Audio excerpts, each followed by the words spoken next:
Today I'm going to take you through a bit of a dimensioning tutorial. This is a drawing. I received a shop call, but I think the shop call was not justified because the dimension they were querying was this 13 for this part, but here it is written as 13 typical. They should have used it. Yeah, that's not what I'm going to go about. I am going to go about positioning this plate. Okay, let's look at the dimensions. The plate itself is dimensioned, which I think is required, so all these dimensions are good, no problem. So we had been using locking the holes, so you lock the holes, that is that 72, which is also okay. But now I think it is not a very good idea to lock the holes because it's difficult to measure this dimension. It will be easier if you would lock the edge of the plate.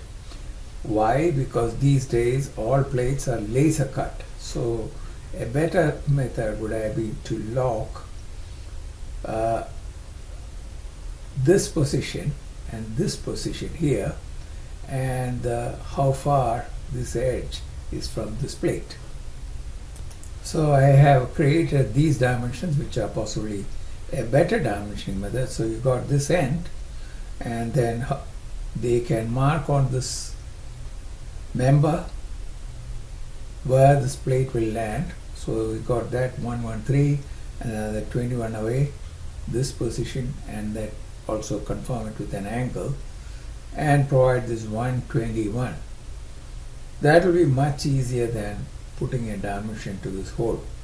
I understand that the hole position is what we finally want, but because most of the plates are now cut with laser cutting machine, the accuracy of the plate will be pretty good. Hence, we have to change our dimensioning method so that it's easier for everyone. Thank you for watching.